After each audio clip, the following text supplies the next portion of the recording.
Waouh, quel match, quel match. Salut les replayers, on se retrouve pour une nouvelle vidéo.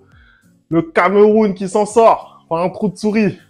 T'es content ou pas, Anderson? T'es content, hein? Bah écoute, je veux pas te mentir, je peux pas être content de ce que j'ai vu ce soir. Bien évidemment, soulagé de pas être la honte du continent, de pas être la honte du continent, de pas être les derniers de la classe. Mais je ne peux pas me réjouir sur le match que j'ai vu de la part des Lions indomptables. Bon, on va débriefer en tout cas parce que c'était un match de fou, hein, tout simplement. C'était un match de taré. Donc on va envoyer le générique tout de suite. C'est parti!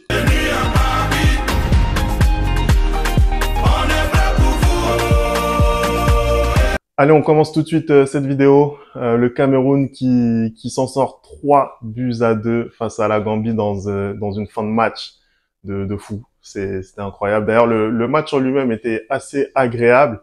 Mais je pense que tu pourras pas être satisfait de la performance des Lions indomptables, hein, Anderson. Hein. Bah absolument. Écoute, comme je t'ai dit, Femi, depuis le début de cette compétition, depuis qu'on est éloigné, décidément, toi et moi, on est vraiment sur la même longueur d'onde. Je pense qu'on devrait s'éloigner plus souvent.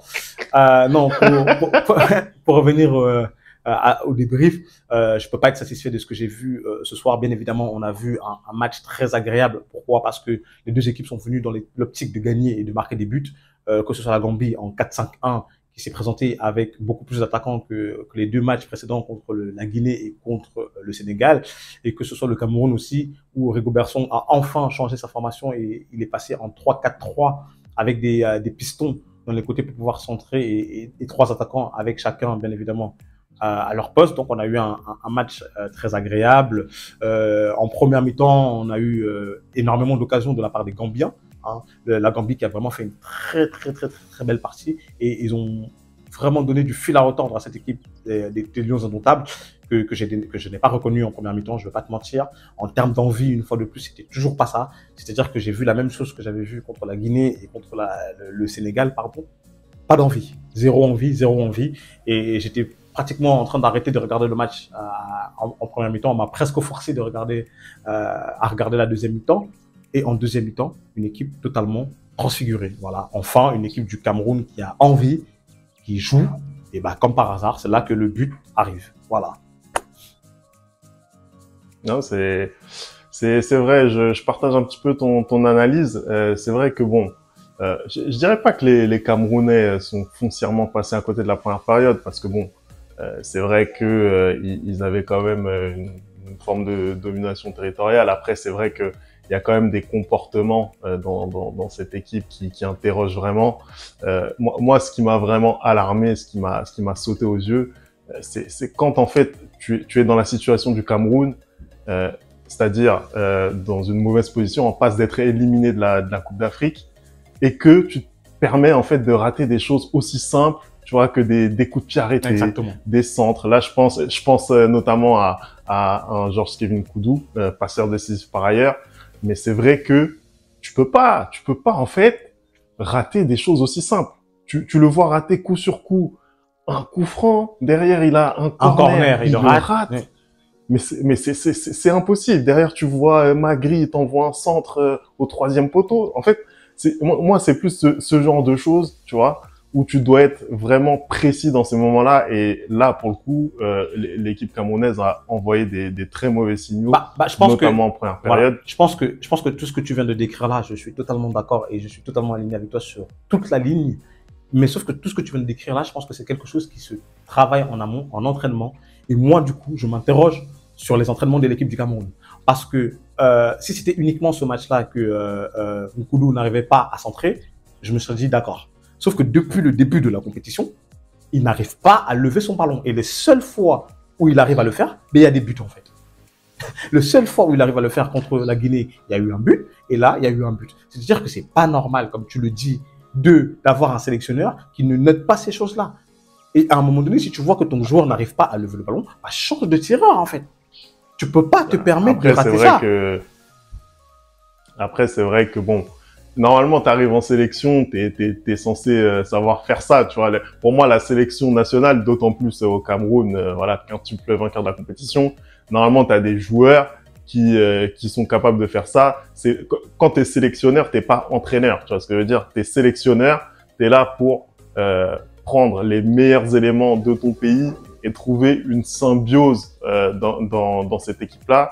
Après, effectivement, ce qu'on peut reprocher à un Rigobert Song, parce que c'est lui que tu vas encore une fois attaquer, je pense que effectivement c'est peut-être la continuité dans les compos, d'arriver dans cette Coupe d'Afrique des Nations sans avoir une compo qui fonctionne en fait, parce que aujourd'hui c'est ça aussi que j'ai vu, c'est un manque d'automatisme entre les profils, notamment en attaque. Et c'est vrai que ça c'est à mettre vraiment au crédit ou plutôt au discrédit de Song, hein. Ça c'est Bah, clair. totalement. Et encore plus même, j'ai envie qu'on revienne sur le match. À partir du moment où le Cameroun met le premier but, une chose dont il est responsable aussi pour moi, c'est de demander à l'équipe de continuer à pousser. Sauf que le Cameroun met le premier but et le Cameroun abandonne totalement le jeu. Et ça, je n'ai pas compris. Le Cameroun a mis le but au lieu de presser pour aller mettre le deuxième but. Tu as eu l'impression que non, ça suffisait. C'était service minimum. On a mis un but, on est qualifié, donc on arrête de jouer. Et tout à fait logiquement et tout à fait normalement, la Gambie a égalisé. Très, très, très beau but d'ailleurs. Et encore une fois de plus, la défense camerounaise pose problème. C'est-à-dire qu'on a un sélectionneur qui était l'un des meilleurs défenseurs, qui est sûrement le meilleur défenseur de l'histoire de cette sélection. Et la défense du Cameroun aujourd'hui pose problème. Ils ne sont jamais alignés. Ils manquent d'engagement. C'est-à-dire que le fait que la Gambie arrive à centrer sur cette action, c'est n'importe quoi. Pareil, après l'égalisation, tu ne vois même pas un sursaut d'orgueil parce que juste après, la Gambie arrive à mettre ce deuxième but-là. Et pareil, c'est un souci d'alignement de la défense, encore une fois de plus. C'est-à-dire qu'ils se promènent, la Gambie, ils se promènent. Et tu as l'impression que les joueurs camerounais sont dépassés dès qu'il y a une équipe qui accélère. Mais moi, j'ai peur, en fait, pour le prochain match contre le Nigeria où il y aura de la vitesse.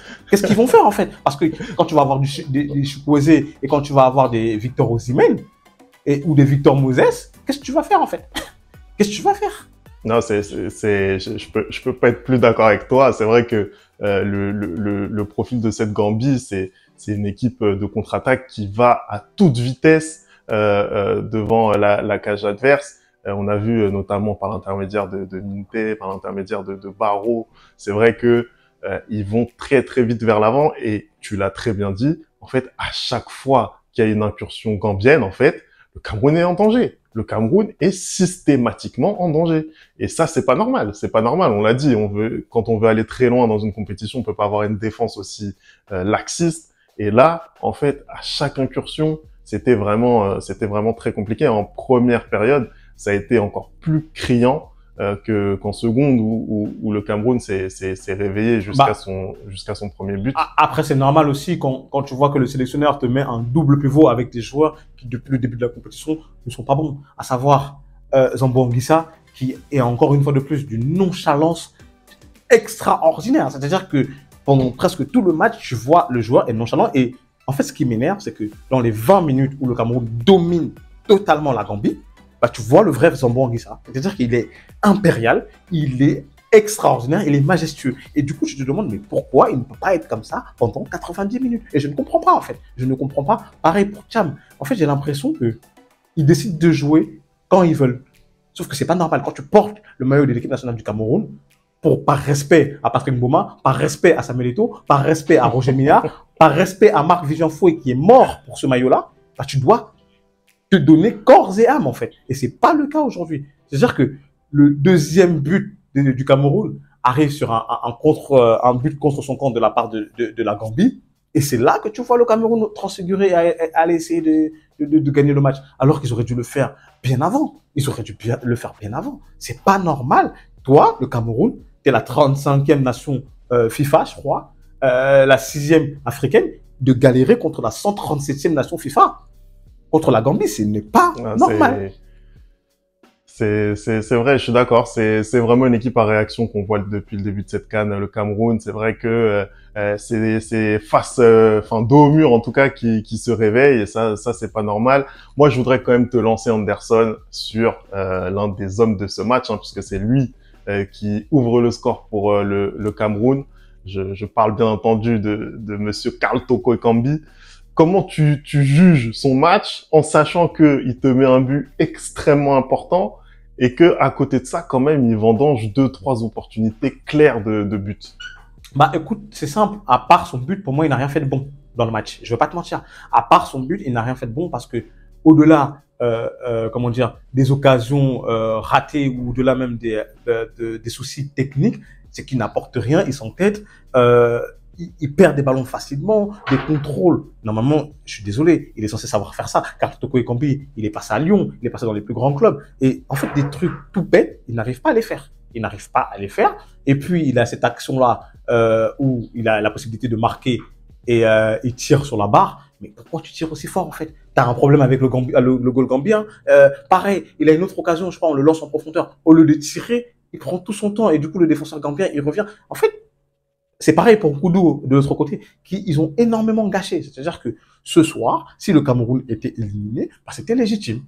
Et à un moment du match, je veux pas le mentir, pendant une longue période, je souhaitais l'élimination du Cameroun parce que pour moi, il y avait besoin de ça pour faire le ménage dans cette équipe. Parce qu'à un moment donné, on joue avec beaucoup trop de laxisme en fait. Ce n'est pas possible que ce soit Koudou de tirer sur la barre de cette manière-là avec autant de force, ou que ce soit Toko Ekambi de tirer sur la barre comme ça. Ce n'est pas possible. À un moment donné, il faut tenir son rang. Le Sénégal, aujourd'hui, ils arrivent en compétition, ils tiennent leur rang. Ils prennent 9 points sur 9 dans un groupe avec le Cameroun, la Guinée et la Gambie. C'est ça qu'on dit tenir son rang. Aujourd'hui, on n'est plus une grande nation africaine. Le Sénégal, c'est peut-être la seule formation africaine qui a vraiment tenu son rang, hein, parce que effectivement, voilà, on peut parler du Maroc notamment, on peut même parler de la Côte d'Ivoire. C'est très très compliqué pour les favoris. En tout cas, dans ce groupe, ça a été indécis jusqu'à la fin.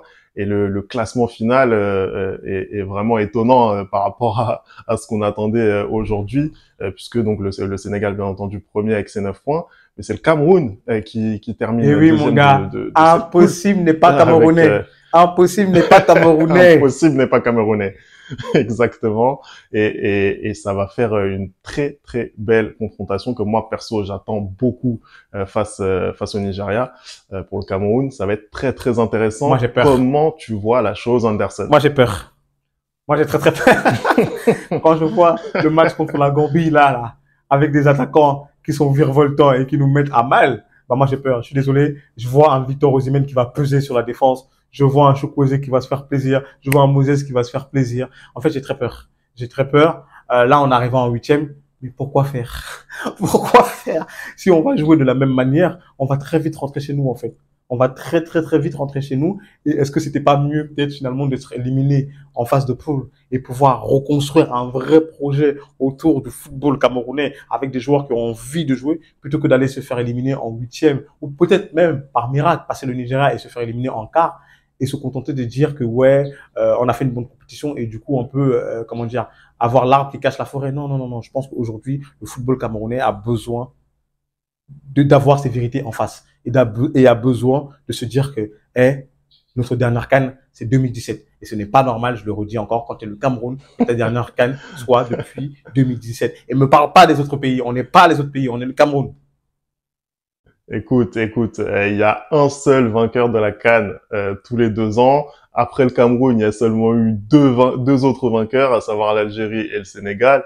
Donc c'est pas non plus une infamie de pas avoir gagné la CAN depuis 2017.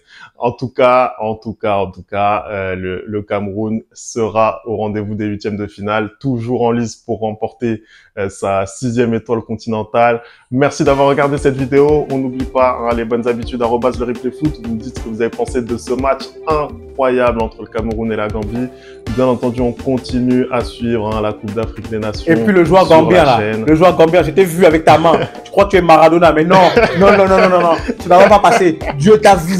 Dieu t'a vu. Allez, on se retrouve très très vite pour une nouvelle vidéo. Ciao.